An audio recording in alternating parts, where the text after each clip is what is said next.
Hi, this is Brad Linder with Liliputing, and this is the Cube i6 Air 3G. It's a 9.7-inch tablet with a 2048 by 1536 pixel display. It has an Intel Atom Bay Trail processor, 2 gigabytes of RAM, 32 gigabytes of storage, and it's a pretty nice, comfortable iPad-sized tablet.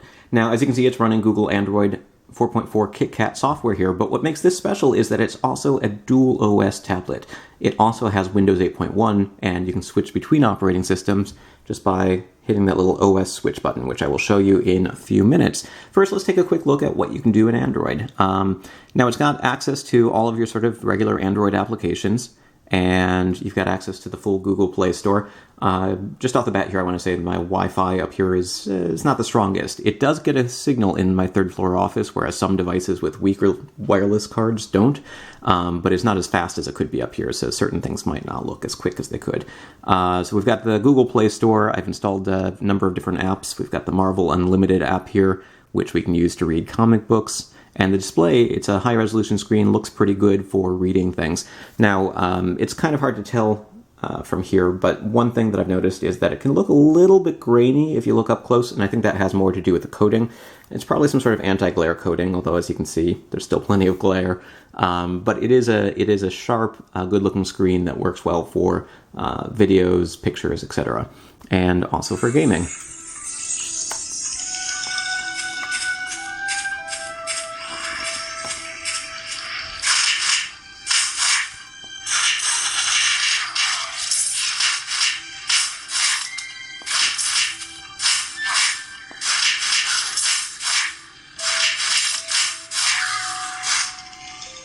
So it works pretty well. It's very responsive. It's pretty fast. It scores about what I would expect in benchmarks for a tablet running Android with an Intel Atom processor. Now, one of the nice things about having a tablet that can run both Android and Windows is that when it comes to touch-friendly tablet-style applications like that, in addition to sort of desktop, or not desktop, but in addition to things like web browsers, which work just fine on Windows. I think there's a lot of games, and Marvel Unlimited, for instance, and the official YouTube app. There's a lot of applications for tablets that are available in Google Play, which aren't available, at least as of the recording of this video, in the Windows Store. But Windows has a couple of advantages too, so let's go ahead and reboot. Now, the first month or so that I had this tablet, I found myself not really using it much in Windows. I used it a lot for reading and playing and watching things in Android because I think that operating system works well for it. Windows, I just don't like the tablet experience as much, to be perfectly honest. Now, that could change in the future as more apps become available, but in order to sort of make myself use this more as a Windows tablet, I got myself a Bluetooth keyboard. And you can pair it pretty easily with the tablet and use it for typing, and that makes it more of a desktop-style experience. I don't happen to have a Bluetooth mouse, but I do have this wireless mouse that I'm going to go ahead and plug into this single micro USB port here. Now, if you had a Bluetooth mouse and a Bluetooth keyboard, then you wouldn't have to use up the slot, and you could charge it while you're using it, because that is the charging port as well as USB port. Or you could plug in other devices like a USB flash drive. There's also a micro SD card slot and a SIM card slot, because it does support 3G, although it doesn't necessarily support all of your US networks. I'm going to go ahead and log in here and not show you my Windows password while I'm at it.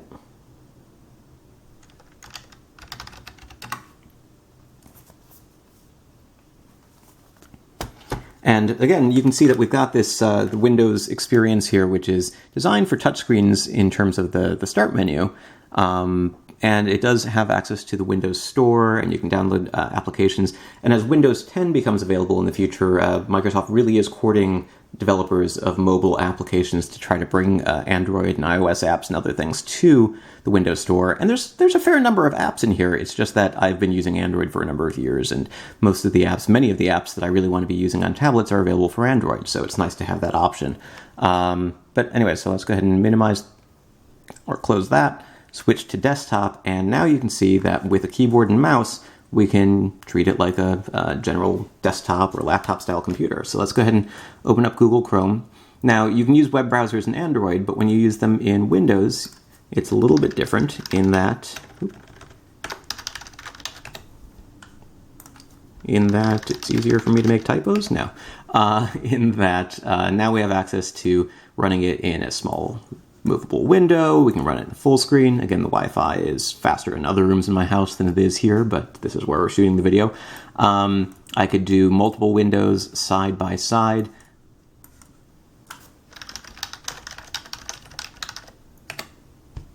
And so you have access to running sort of a more desktop-style environment than you would in Android. Also, the way memory is managed is different. So even if you do a lot of multitasking in Android, after a while, what's going to happen is the tablet will have to refresh browser tabs or other applications in the background when you put them back in focus, because it doesn't keep them in focus. Let's go ahead and open up a video here.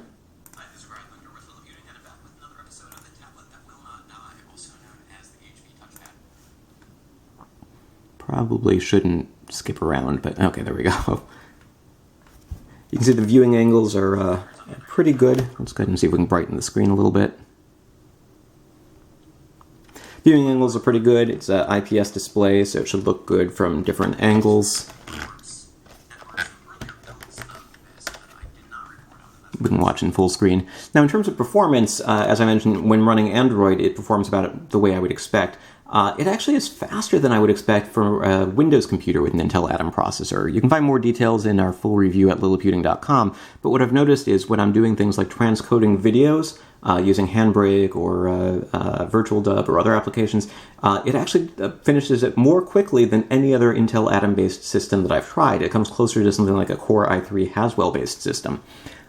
So it's been pretty pleasant to use. Now, it does have only 2 gigabytes of RAM, so it's not exactly a supercomputer, and there's no easy way to upgrade it. But I found that I can surf the web with a dozen browser tabs open while occasionally watching videos and doing other things. There are some things that are a little bit weird that you need to keep in mind. One is that I'm going to open the Irfan View image editing program here and open a picture that I edited recently. Now, this is an image that's 680 by 425 pixels. I'm going to open that same image in the blog post I wrote about it and put that in this window.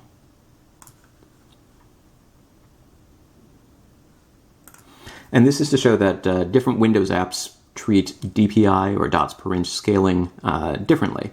So here's that same picture, same number of pixels, but the Chrome web browser says, oh, this is a really high resolution screen. Windows tells me I should just double the pixels for everything, and I'll make it look bigger so it's comfortable to view. And the same thing happens with the text and the menus and everything else. If you look real close, not only is the picture smaller here, but these little file, save, delete, etc. buttons are really, really tiny.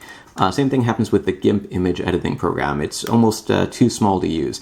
Now, if you really wanted extra space, because as you might have noticed here a minute ago, I had 2 applications running side by side. It's kind of, you don't get a lot of room side by side when you do things like that. It almost looks like you're running 2 smartphone apps next to each other. So if you really want to shrink things, there is the option to do that in Windows settings, but in order for everything to look sort of comfortable and easy to read, having everything set to about 200% scaling is pretty handy. Is GIMP loaded yet? There we go, there's GIMP.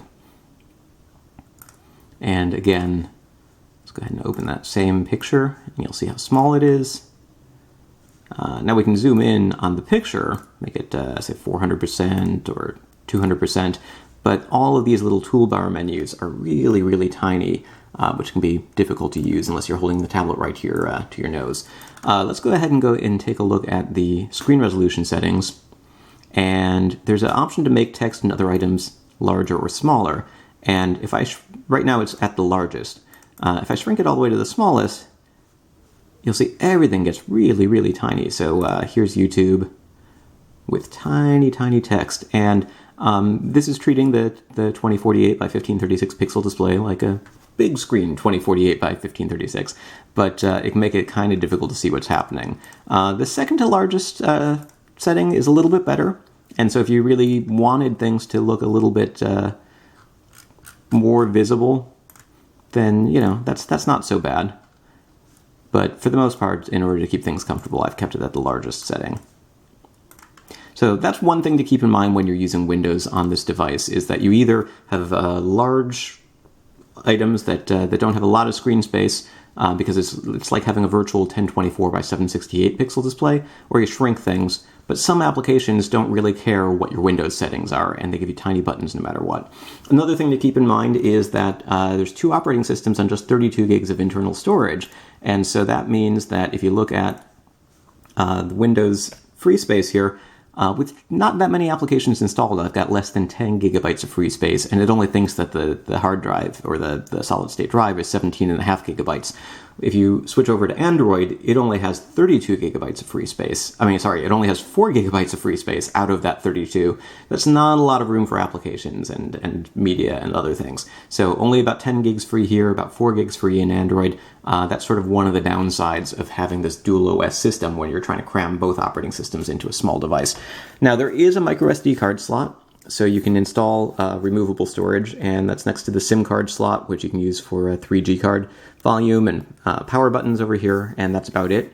There's a front-facing camera, a rear camera. Neither one's really high quality, but you can take pictures or do video chat, and a speaker here, which is not... It sounds okay. It's not super loud. It's not. It doesn't have a lot of bass, but it works okay for basic usage. So that's a quick look at sort of what you can do. In terms of sort of how useful it is, this device sells for about $200, and I think that's a pretty great price for a tablet that does all this can do if it were an Android tablet or a Windows tablet. The fact that it's both is a nice bonus if you can live with the limitations. The fact that it doesn't have a lot of storage, the fact that Windows on high-resolution screens can be a little bit iffy occasionally when you're using it in desktop mode. The biggest problem really is that you need to reboot in order to switch. So say you were doing some work, editing documents or images or other things using Windows, and you wanted to switch over to an Android app and play a game. You're going to have to wait a minute or two for it to reboot and switch operating systems in order to go to Android. And then switching back, you have to do the same thing. You have to wait again.